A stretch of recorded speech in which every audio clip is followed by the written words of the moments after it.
Bonjour à tous, j'espère que vous allez bien. Aujourd'hui, on se retrouve pour une nouvelle vidéo où je vais vous raconter comment je me suis débarrassée du stress qui me rendait folle. J'étais stressée pour tout et pour rien. Prenez place sur votre lit, sur votre canapé, peu importe quoi. Et sur ce, on peut commencer cette petite vidéo.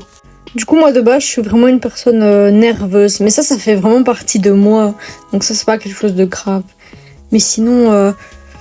dès qu'il y avait genre une présentation devant la classe, qu'on fallait, je sais pas, j'allais quelque part, il fallait que je parle avec des gens. J'étais tellement stressée. Et pour parler avec un mec, c'est mort.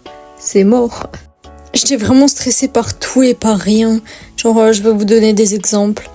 Quand j'ai changé d'école en 5e, je suis arrivée dans une nouvelle école, je connaissais qu'une personne. J'étais trop stressée. La veille de la rentrée, j'ai fait un rêve où je perdais mes dents. Et c'est la seule fois où j'ai fait un rêve comme ça. Tellement j'étais stressée. Parce que moi, il y a un truc que avant, j'avais peur d'être seule. Genre, je pouvais pas, c'était une angoisse pour moi de me retrouver seule à l'école, exclue. Je pouvais pas du tout. Du coup, j'ai fait ce rêve et j'ai fait des recherches. Et c'est quand on a un stress, mais gigantesque. Comme si j'allais mourir alors que c'était pas le cas, c'était juste une rentrée. J'arrive, c'est pas passé comme je voulais, j'étais pas bien du tout. Après, le temps il passe et dès que je me disputais avec une personne, je pouvais plus vivre. Genre, je faisais que penser à ça. J'étais stressée, je suis là. Comment ça va se passer la suite de l'année pour moi? Je peux pas aller à l'école. Qu'est-ce que je vais faire? Faut savoir que moi, quand j'étais en 4e, j'ai commencé à vraiment me rapprocher de Dieu, de la religion. Mais j'étais loin encore de ce que je suis aujourd'hui. Vous voyez, des vidéos sur YouTube, parfois il y a des miniatures où t'as un chrétien qui va en enfer. Juste parce qu'en fait, il a pas eu la bonne foi. Parce qu'il a pas eu le déclic. Le comportement. Il se disait juste chrétien et il a pas changé son mode de vie. Il essayait pas de s'améliorer, rien du tout. Et moi avant, en fait c'est normal parce que vraiment je commençais à me rapprocher, mais j'ai toujours été catholique. Mais là je me rapprochais encore plus de Dieu et j'essayais, mais ça prenait du temps. Et c'est normal, quand on commence un truc, on peut pas être à notre meilleure version, quoi. Du coup je prenais du temps et j'essayais de faire de mon mieux, mais j'étais pas comme maintenant je suis aujourd'hui. Je vais vous faire une vidéo spéciale vraiment où je vous raconte comment devenir un bon chrétien. Mais ça, ce sera une autre vidéo. Du coup, moi, je commence à prier. Vraiment, j'étais pas bien. J'étais en angoisse. Enfin, je sais pas si on peut appeler ça une angoisse, mais j'étais vraiment pas bien. Je me disputais toujours avec les mêmes personnes. J'étais pas bien. En 5e, je me suis disputée quelques fois. Après, avant les vacances... je me suis disputée avec des filles pour un truc éclaté au sol pendant toutes les vacances et j'étais pas bien du tout. Pour moi, c'était pas possible. Ça, c'est pas des amis. Des amis, ils te font pas sentir comme ça, aussi malheureuse. Après arrive la 6e et j'ai tellement prié, mais tellement, pour pas me retrouver dans la même classe que quelqu'un et j'étais trop heureuse. Vraiment, grâce à Dieu, je me suis pas retrouvée dans sa classe. Après, l'année passe. Enfin, au début, je fais la paix avec la meuf parce que pour le bien de mon cœur, sinon j'allais être en angoisse totale pendant 1 an et ça, je pouvais pas. L'année, elle passe. Elle était trop méchante avec moi, elle me lançait des piques et tout. Je disais rien. C'est là que j'ai appris à avoir du sang-froid. Je suis moins colérique qu'avant. Vraiment, j'avais un sang-froid, elle me disait un truc, je réagissais pas. Mais c'était aussi parce que j'avais pas envie de me disputer. Parce que j'avais pas envie de me sentir mal, quoi. Et elle savait très bien que ça me faisait me sentir mal. Donc ça, c'était vraiment pas des amis. Après, arrive la fin d'année. Je l'ai ghosté comme je pouvais. J'étais trop heureuse après. Moi, quelqu'un qui me fait sentir comme ça, c'est pas mon ami, quoi. Après, du coup, j'ai fini la 6e et je m'améliorais de plus en plus en Christ. Vraiment, je faisais de mon mieux. Et vraiment, mon stress quotidien, il commençait à vraiment disparaître. J'ai réussi à faire un jury. J'ai réussi à faire une prise de sang, alors que vraiment, c'est une angoisse pour moi. J'ai réussi à faire une opération des dents de sagesse. C'était vraiment... Vraiment, j'étais en train de me dépasser. J'étais trop heureuse. Et tout ça... parce que j'ai eu confiance en Dieu, parce que je prie, parce que j'ai confiance en Dieu, je sais qu'il m'aide. En fait, si Dieu est avec nous, pourquoi on devrait stresser pour des choses mondaines, sans importance, que ce soit des disputes, que ce soit des entretiens, des jurys, des examens, on s'en fout. c'est pas ça qui est le plus important. Le plus important, c'est le jugement dernier.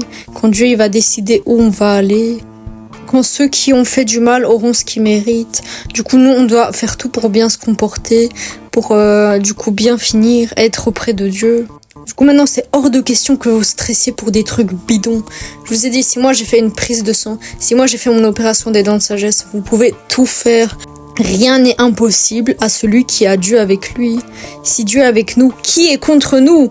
Le diable, il est insignifiant, wesh. Je lui mets un coup de poing dans sa mâchoire, wesh. Je l'écrase. On s'en fout de lui. Et là, vraiment, je suis à mon prime, mais je sais que je peux encore m'améliorer et augmenter. Du coup, je suis trop heureuse. Et il y a pas longtemps, je me suis disputée avec des amis. Et genre, elle aussi, genre, quand je me disputais avec elle, je me sentais malheureuse. Et là, pour une fois, tout ce malheur, toute cette angoisse, elle n'existait plus. Genre, je me sentais tellement bien, genre j'ai plus ce poids lourd dans mon cœur, j'ai plus cette angoisse de plus être amie avec elle. Genre je me sentais forcée d'écrire des messages et tout, et Dieu il m'a enlevé tout ça. Du coup je suis vraiment heureuse parce que moi je suis une personne, genre quand j'ai des amis, ils peuvent me faire des coups de crasse plein de fois, mais quand c'est la goutte de trop, quand le vase il explose, il est incollable, c'est ciao pour toujours. Du coup là vraiment j'étais heureuse, je les ai juste ghostés, je les ai supprimés de ma vie. Tout ce stress, toute cette angoisse avait disparu de mon cœur. Je sens que j'ai changé, je sens que je suis en train de m'améliorer de plus en plus. Vraiment que ce soit sur les péchés que j'en fais de moins en moins. Bon, il y en a, ils sont toujours là, mais j'essaie de faire de mon mieux. Et je peux vivre ma vie sans être stressée. Dites-vous, j'ai passé 2 entretiens d'embauche, 2 jours d'affilée. Genre un en visio et un dans la vraie vie. Les gars, avant, jamais j'aurais pu faire ça. Je serais trop mal à l'aise. J'étais un peu nerveuse, mais je vous ai dit, ça fait vraiment partie de mon tempérament, de ma personnalité. Du coup, ça c'est pas grave. Il y aura toujours des situations où je serai nerveuse. Mais c'est pas une mauvaise nervosité, genre c'est une nervosité normale, quoi. Genre, je suis comme ça. Du coup, ça, c'est pas grave. Mais le stress juste de sortir, par exemple, c'est pas normal d'être stressé comme ça. C'est le diable, il veut nous rendre comme ça, il veut nous rendre malheureux. Genre, limite, tu t'oses même plus sortir de chez toi tellement t'es stressé. Tu deviens malade carrément de ton stress. Du coup, pour toutes les personnes qui ont ce stress quotidien, peu importe les tâches qu'ils font, que ce soit à l'école ou quand ils croisent des gens dans la rue, je vous dis une chose. Les gars, priez, ayez totalement confiance en Dieu. Dieu nous a tous préparé un plan, à nous de l'accepter et de le suivre à 100%. Il y aura des situations, des expériences que vous allez vivre et c'est ça qui va faire la personne que vous êtes. Moi, tout ce que j'ai vécu, des rendez-vous professionnels, tout ça, avec l'aide de Dieu, ça a fait que moi, maintenant, vraiment, j'arrive à faire des entretiens d'embauche. Enfin, toutes des choses que Dieu nous fait vivre font les personnes qu'on est, font qu'il y a des choses qui disparaissent de notre vie et qu'on arrive à surmonter des choses. Du coup, ayez confiance en Dieu. Vous n'êtes jamais seul, Dieu est toujours avec nous. Demandez à Dieu d'être toujours avec vous. Dites-lui que vous voulez que son plan s'accomplisse. Peu importe ce qui se passe, notre chemin il sera rempli d'embûches, mais c'est normal, le diable il veut faire tout pour qu'on aille en enfer, mais on va pas se laisser faire, il faut avoir confiance en Dieu, il faut se dire quand il se passe des choses, les embûches elles sont là pour qu'on saute dessus comme des trampolines pour rebondir et pour devenir des meilleures personnes. Écoutez-moi les gars, au nom de Dieu le Tout-Puissant, tout le stress, toute l'angoisse va disparaître de votre vie pour vous donner le soulagement, la joie, le bonheur. Restez fort, peu importe la situation, Dieu est avec nous et il va nous aider à nous en sortir, même si c'est pas évident. Pleurez, ça fait du bien. Dieu est toujours avec nous, il va toujours nous aider, peu importe la situation. Priez, peu importe le moment de la journée, priez. Mettez-vous une routine, matin, midi, soir, priez vraiment. Dites à Dieu ce que vous ressentez au fond de votre cœur, ça va vraiment vous soulager. En tout cas, restez fort et j'ai vraiment aimé faire cette vidéo. Voilà, c'est tout pour cette vidéo, j'espère qu'elle vous aura plu. La semaine prochaine, on se retrouve pour une vidéo sur mon hobby Roblox, où je vais vous expliquer comment je l'ai fait. Et la semaine d'après, on va jouer à mon hobby. Du coup, voilà, j'ai trop hâte que vous voyez ces vidéos. En tout cas, j'espère que celle-ci vous aura plu. N'hésitez pas à laisser un like, à vous abonner, à écrire un petit commentaire. On se voit donc la semaine prochaine pour la vidéo sur le hobby. Merci d'avoir regardé cette vidéo et bye!